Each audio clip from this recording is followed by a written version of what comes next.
थे और जाने कैसे कैसे बातें भी करते। इसीलिए सासू माँ ने तीनों बहुओं को तुरंत अपने कमरे में बुलाया। मैं कई दिनों से देख रही हूँ, तुम तीनों अलग अलग सारे काम कर रही हो। ये सब नहीं चलेगा, तीनों को मिलकर ही काम करना पड़ेगा। सास की बात सुनकर एकदम से बड़ी बहू बोल उठती है। नहीं मम्मी जी, मैं इन दोनों के साथ कुछ नहीं कर सकती। मैं इस घर की बड़ी बहू हूँ, फिर भी ये मेरा कहना बिल्कुल भी नहीं मानती। अरे जेठानी जी, जानबूझकर मुझे डबल काम करवाती है आप। और छोटी मुझसे टेढ़े मुंह ही बात करती है। इन दोनों के बीच हमेशा सैंडविच बन जाती है मेरी, और मैं हमेशा आलू की तरह बीच में मसली जाती हूँ।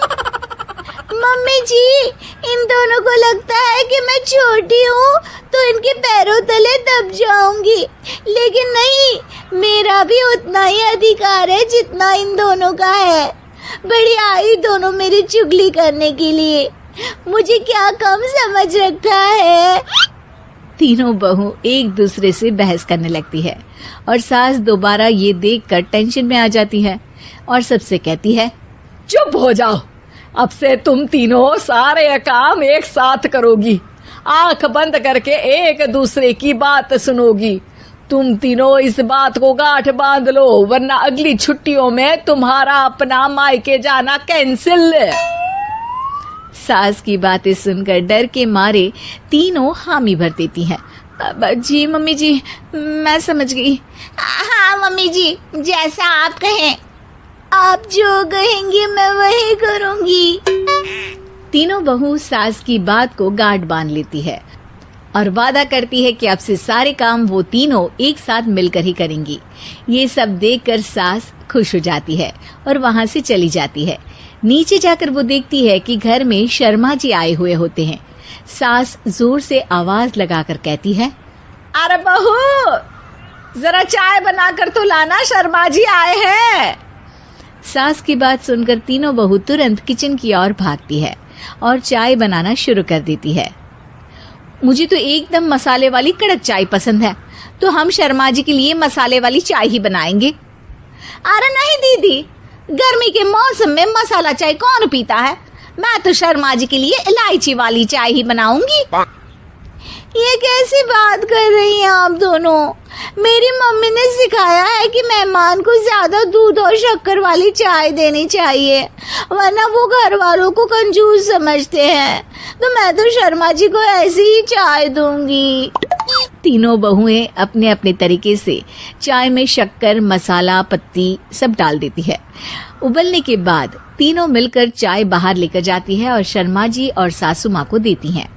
चाय पीने के बाद शर्मा जी सासू माँ को देखकर शर्मा जाते हैं और शर्मिंदा महसूस करते हैं कि आखिर उन्होंने चाय पीने के लिए हामी क्यों भरी। सासू माँ भी चाय पीना शुरू करती है और कहती हैं, अरे बहू, ये कैसी चाय बनाई है? चाय है या मीठे दूध की बासुंदी? हाँ, चाय अच्छी नहीं लगी क्या? कोई बात नहीं, हम पराठा बनाकर लाते हैं। चलो चलो अंदर। हाँ चलो। हाँ, आती हूँ मैं भी। नहीं नहीं, मेरा पेट चाय ने ही चौपट कर दिया, वही काफी है। पराठे से पोपट नहीं करवाना, मैं तो चलता हूँ।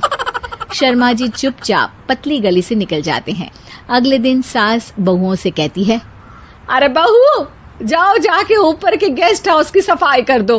कल हमारे यहाँ मेरे दूर के रिश्तेदार आने वाले हैं, तो पूरे कमरे को चमका देना, समझी? तीनों बहू सास की बात को मानकर ऊपर सफाई करने चली जाती हैं और तीनों कमरे की सफाई चालू कर देती है। बड़ी बहू मकड़ी के जाले साफ करती है, तो बीच वाली झाड़ू लगाना और छोटी वाली सर्फ डालकर जमीन धोना शुरू कर देती है। अरे दीदी, जेठानी जी, अभी मैंने पूरी फर्श धोई और आप फिर से धूल नीचे गिरा रही हैं। और मछली जेठानी जी, आप बिना झाड़ू की धूल यहाँ छटक रही हैं।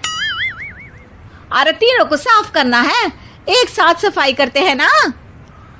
अरे वही तो, हम साथ साथ हैं, घर साफ साफ है।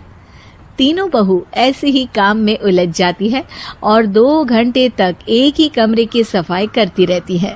बहुत देर से अपनी बहुओं को ना देखने के कारण सास ऊपर कमरे में उन्हें देखने जाती है, लेकिन कमरे में घुसती ही वो गीली फर्श पर फिसलने के कारण नीचे गिर जाती है। ओरी मोरी मैया, हड्डी मरोड़ के रख दी। आए मेरी तो कमर ही टूट गई रे। तीनों बहुएं सास को उठाती हैं और बिस्तर पर सुला देती है। अरे मेरे हाथ पैर दर्द कर रहे हैं, दबा दो आराम मिलेगा। हाँ जी माँ जी। अरे जी माँ जी, जी माँ जी। और तीनों बहुएं एक साथ सास के हाथ को दबाना शुरू कर देती हैं। माँ की तो चीख ही निकल जाती है और नतीजा ये होता है कि सास के बचे हुए शरीर में भी दर्द उठ जाता है। हाय राम, ये क्या कर दिया तुम तीनों ने। अरे मेरी तो किस्मत ही फूटी है कि तुम जैसी बहुएं मुझे मिली। हे भगवान, पूरे शरीर में दर्द बढ़ गया है। अब तो पता नहीं कि चल भी पाऊंगी या नहीं। माफ करो, मुझे गलती हो गई मुझसे कि तुम तीनों को एक साथ काम करने के लिए बोला। सोचा था तीनों मिलके अच्छे से काम करेगी, लेकिन बड़े बुजुर्ग सही कहते थे कि 3 तिगाड़ा काम बिगाड़ा। तुम लोगों ने ये बात ना आज साबित करके दिखा दी। तुम तीनों को तो समझाना यानी मानो भैंस के आगे भी न बजाना है। तुम्हें अकेले अकेले काम करना है ना, तो अब से तुम अकेले ही अपना अपना काम करो। तीनों बहुएं वहां से जाने लगती है। अरे कहाँ जा रही हो? आप ही ने तो कहा कि अपना अपना काम करो, तो मुझे मुल्तानी मिट्टी लगानी है। अरे मुझे भी तो नेल पॉलिश लगानी है। मुझे ना मेहंदी लगानी है। सास अपना सर पीट लेती है और कहती है, अरे मुझे भी लगाना है कुछ। क्या माँ जी? क्या माँ जी? क्या माँ जी? तुम्हारे घर वालों को फोन तुम्हारी हरकतें बताने के लिए।